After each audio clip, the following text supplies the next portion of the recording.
Écoutez, merci beaucoup. On avait prévu un temps pour discuter avec vous. Mais ceux qui veulent rester peuvent le faire. Personne n'est obligé ni de rester ni de partir.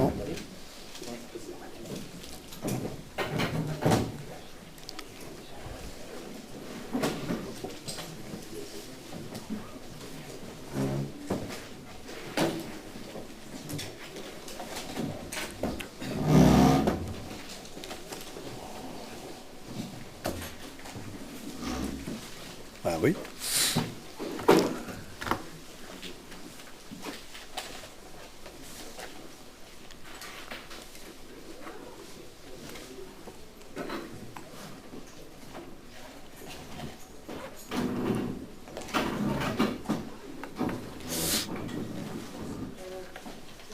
Prenez le micro qui est devant vous, c'est plus simple. Pressez sur le gros bouton. Voilà. Personnellement, cette marotte, c'était il y a 3 hivers en arrière. Et ce texte, on l'a lu déjà un certain nombre de fois. Je dois vous dire que pour moi, c'est toujours difficile de lire ce texte. Pourtant, je continue à faire des maraudes. Et c'est toujours difficile quand je ne suis pas dans l'action de le raconter, en fait. C'est quelque chose qui est violent. C'est quelque chose qui est brutal. C'est des gens qu'on ne connaît pas, on ne sait pas s'ils seront là, on ne sait pas s'il y aura du monde, s'il n'y en aura pas, s'il sera des enfants, des femmes, des bébés, on ne sait rien. On va dans la nuit et on attend. Et on attend quelque chose qui peut être que difficile. Quand il fait moins 15, moins 20 degrés, on n'attend pas des gens pieds nus en basket en se disant peut-être ce soir ça va aller quoi. On sait que ça n'ira pas. Donc voilà, déjà je voulais dire ça, c'est que émotionnellement parlant, c'est toujours là. Et la situation, elle existe toujours. Et la violence de la situation, elle est toujours là, amplifiée par une présence policière beaucoup plus forte. Donc des gens qui s'éloignent beaucoup plus des axes praticables pour s'engager dans la neige, pour s'engager loin des maisons, pour s'engager loin de la possibilité d'être vus. Ce qui peut expliquer les 3 morts qu'il y a eu l'année dernière et le jeune homme qui est mort la semaine dernière. Si vous avez des questions, malgré l'émotion, ce sera avec plaisir. Ou des remarques.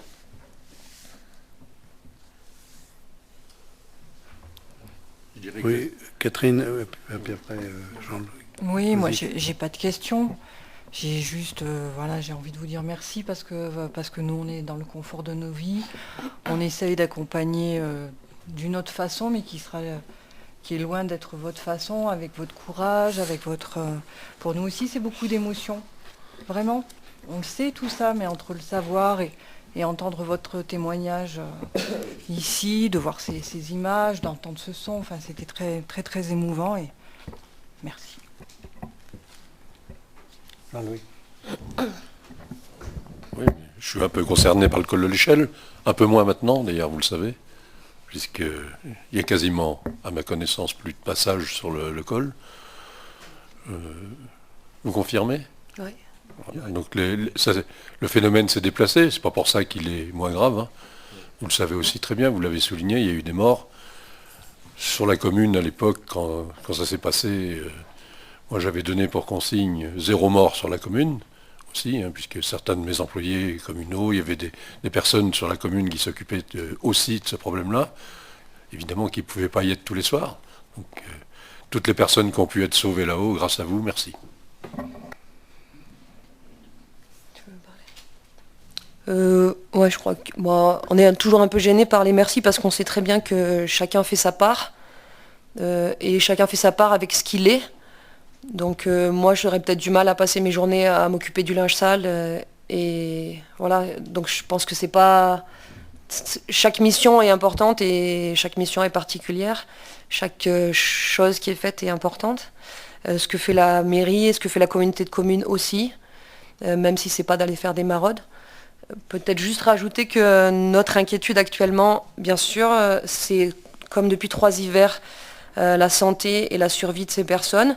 Et puis c'est aussi les inculpations et les condamnations des bénévoles, hein, puisqu'il y a déjà 7, 8, 9 personnes qui ont pris des peines de prison, pour certaines pour avoir marché de manière pacifique, sans qu'il y ait de heurts, sans qu'il y ait de contrôle, pour d'autres pour avoir donné du thé, en étant à pied, sans avoir transporté personne dans sa voiture. Il suffit de donner du thé à une personne de couleur noire pour prendre 3 mois de prison avec sursis.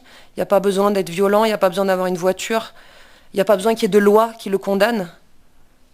Il suffit que ce soit la décision de je ne sais pas qui, pour que, ayant été interpellé par la police au moment où on donne du thé à une personne de couleur noire sans papier, on se retrouve avec 3 mois de prison avec sursis.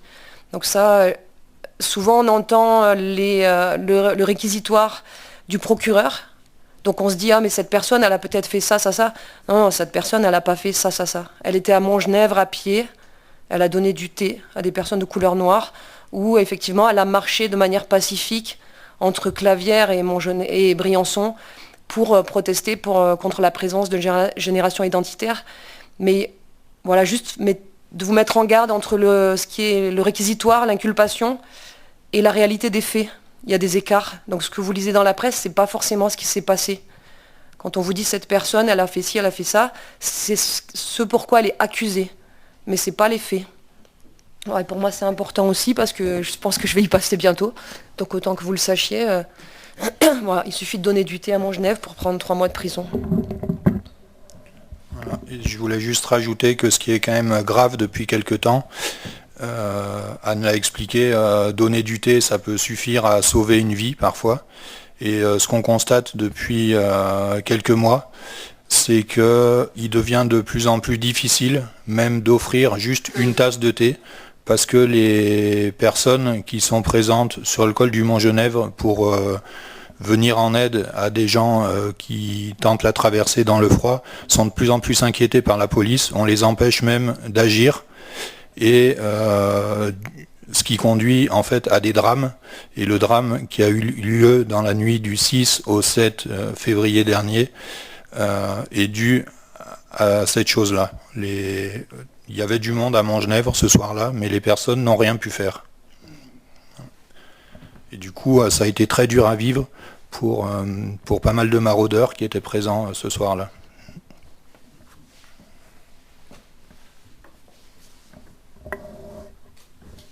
Merci beaucoup. Oui, vous me dites merci aussi, on a bien le droit de le faire. Hein. Vous dites merci, tout à l'heure vous nous avez reproché de dire merci, de vous dire merci, et vous nous remerciez. Donc c'est quand même un mode d'expression qui caractérise bien quelque chose. Ouais, c'est sympa comme mot, ouais. C'est pas désagréable, c'est vrai. Bien, en tout cas, courage, parce que je crois qu'il en faut. Ouais. Il en faut beaucoup. Je voulais... Oui, Francine, vas-y. Je voulais remercier Anne, Benoît et Didier, bien évidemment. Je regrette un peu que la plupart des conseillers communautaires n'aient pas pu rester ou n'aient pas voulu rester. Je pense qu'il y a des deux. Ce soir, surtout, c'est vrai que ce conseil a été endeuillé aussi par les jeunes dans la vallée, et du coup je pense que ça doit mélanger aussi beaucoup de choses dans l'esprit des gens.